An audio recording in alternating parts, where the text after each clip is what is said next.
ఇంకొక బ్యాచ్ ఉంది గురుగారు, అద్భుతమైన అందంతో మెరిసిపోతుంటారు, ఉమ్, ఐశ్వర్యంలో తులతూగుతుంటారు, కానీ ఉమ్, పెళ్లిళ్ళు కావు.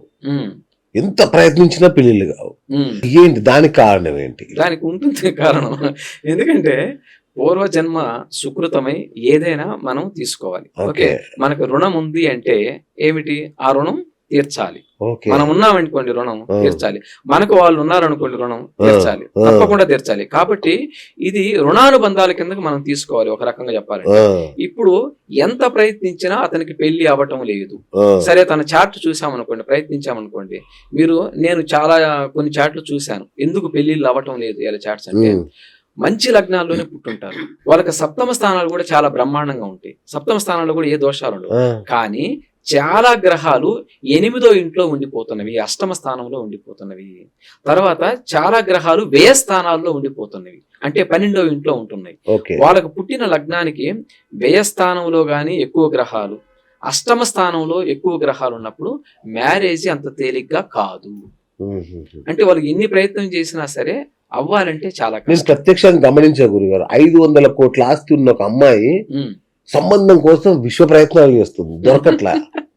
ఉంటుంది, వాళ్ళ జాతకాన్ని పరిశీలన చేస్తే ఏ గ్రహాలు అదుపు అవునా? తగ్గుతాయో తెలుస్తుంది ఆ, మనకి. అందుకని కాబట్టి ఇలాగే వీళ్ళనే కాదు, మనం ఇప్పుడు కనపడే వ్యక్తులనే కాదు, కనపడని వ్యక్తులు ఎంతమంది, Exactly. యోగులుగా మారింది ఎంతమంది, అవును. సాధువులుగా మారింది ఎంతమంది, Correct. వాళ్ళ జన్మ జాతకాల్లో కూడా ఇలాగే ఉంటున్నవి. అచ్చా, కాబట్టి అచ్చా. పెళ్లి అవ్వాలని, పర్ఫెక్ట్ గా అవ్వాలని ఏమి రూల్ ఏం లేదు. ఉమ్, అవ్వకుండా కూడా చాలా మంది జాతకాలు నిలబడిపోయి ఉన్నాయి. ఓకే ఓకే ఓకే, కాబట్టి అవ్వట్లేదని మనము దిగులు పడాల్సిన అవసరం లేదు. చూపించామా, జాతకాన్ని పరిశీలన చేశాము, ఓకే ఇలాంటి ఇబ్బంది ఉంది కాబట్టి ఫలితం లేదు, మనం ఎంత ప్రయత్నించినా కూడా అనేది కూడా మనం చెప్పగలం. Super super. తర్వాత ఇలా తెలిసి, అంటే పెళ్లి జరగదని తెలిసి కొందరు బలవంతంగా చేసుకుంటారు, కొందరు పెళ్లి తర్వాత విడాకులు అవుతాయని తెలుసు, పెళ్లి తర్వాత నరకం అనుభవిస్తారని చెప్పినా సరే ఉమ్, కొంతమంది పెళ్లి చేసుకుంటారు. ఉమ్. మరి వాళ్ళని ఏమన్నా పరిహారాలతో గట్టెక్కించొచ్చా, వాళ్ళ మనని వాళ్ళు వదిలేయడమేనా? మంచి పాయింట్. ఆ, ఇప్పుడు పరిహారాలతో గట్టెక్కించవచ్చు అంటే మనకి శాస్త్రం ఎంతవరకు అయినా ఏం చెప్తుంది, దేనికి ఉన్నా సరే, ఏ ఇబ్బంది ఉన్నా, ఏ సమస్య ఉన్నా మీరు పలానా రెమెడీ చేసుకోండి, లేదంటే పలానా క్షేత్రాన్ని దర్శించండి, లేదు పలానా యాగం పలానా హోమం చేయండి అని చెప్తుంది అవును. కదా. కానీ వాళ్ళు మన దాకా వచ్చారంటే ఎంతో కొంత వాళ్ళు పుణ్యం మూటగట్టుకొని ఉన్నారు. ఉమ్, కాబట్టి అవకాశం ఉన్నంత వరకు కలిసి ఉండేదాని కోసమే మనం ప్రయత్నిస్తాము.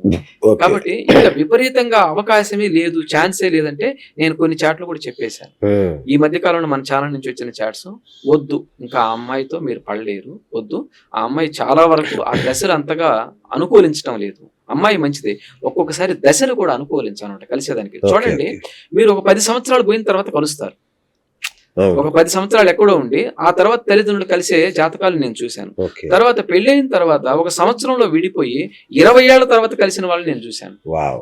ఆ, కానీ 20 ఏళ్ల దాకా కాపురం చేసి 20 ఏళ్ల తర్వాత విడిపోయిన వాళ్ళని కూడా నేను చూశాను.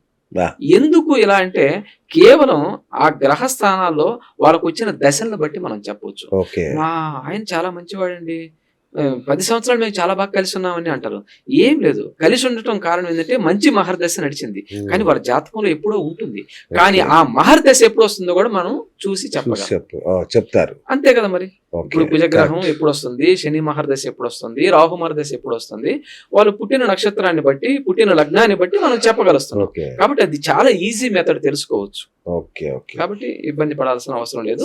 అవకాశం ఉన్నంత వరకు వాళ్ళకు రెమెడీ మనం చూపిస్తారు. సంతోషం. అట్లాగే పుత్రుడు లేదంటే పిల్లలు, సంతానం, సత్సంతానం కలగడం అనేది కూడా ఒక రకంగా భాగ్యం అనే చెప్పాలి. సో ఎట్లాంటి జాతకులకు మహర్జాతకులైన పిల్లలు పుడతారు అంటే పిల్లల వల్లనే కదా ఏ తల్లిదండ్రులకైనా గుర్తింపు. సో మరి మహర్జాతకులు, యోగ జాతకులు మన కుటుంబంలో పుట్టాలంటే ఏం చేయాలి అసలు?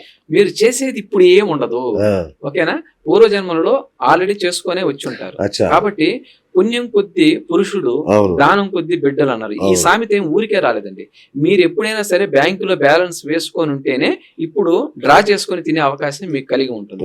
కాబట్టి ఏంటంటే చాలా మంది జాతకాలను పరిశీలన చేసినప్పుడు ఒక అతను మీన లగ్నంలో జన్మించాడు. మీన లగ్నాన్ని నుంచి పంచమ స్థానాన్ని చూస్తే కర్కాటక రాశి అవుతుంది. ఓకే, 5వ లెక్క వేస్తే పంచమ రాశి కర్కాటక రాశి అవుతుంది. ఈ కర్కాటక రాశిలో గనక ఆ టైంకి ఇతను పుట్టిన టైంకి గురువు చంద్రుడు ఉన్నారనుకోండి, అద్భుతమైన గజకేసర రాజయోగంతో కూడిన హంసయోగంతో కూడిన పిల్లలు జన్మిస్తారు. వాళ్ళు గురువు అంశలో జన్మించారు అని లెక్క. వాళ్ళు పుట్టిన దగ్గర నుంచి కూడా ఆ ఇంట్లో యోగం స్టార్ట్ అవుతుంది. చూడు, మనం చాలా మంది అంటుంటాం, ఆ అమ్మాయి పుట్టిన తర్వాత మంచి యోగం కలిసింది, ఆ అబ్బాయి పుట్టిన తర్వాత వాళ్ళ ఇల్లు బాగుపడింది అని మనం ఎన్ని సందర్భాలు వింటున్నాం. అలాగే ప్రతి ఒక్క లగ్నానికి కూడా 12 లగ్నాల్లో ఒక పంచమ స్థానం ఏర్పడుతూ ఉంటుంది.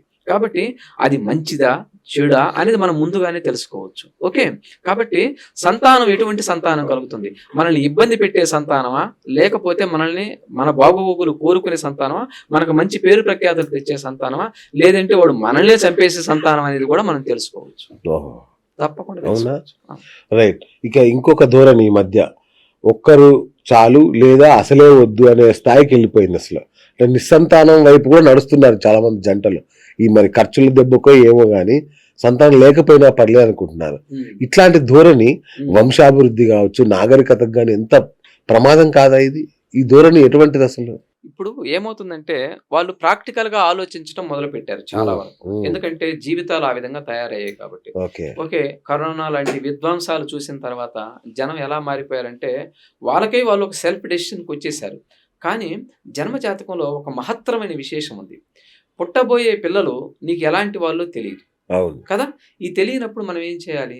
ఓకే, మనం ఏ లగ్నంలో మనం జన్మించాం? మేష లగ్నమా, వృషభ లగ్నమా, మిథున లగ్నమా, కర్కాటకమా, సింహమా, కన్య, ఏ లగ్నంలో జన్మించాం అనేది మనం తెలుసుకోవటం అనేది చాలా ముఖ్యమైన విషయం.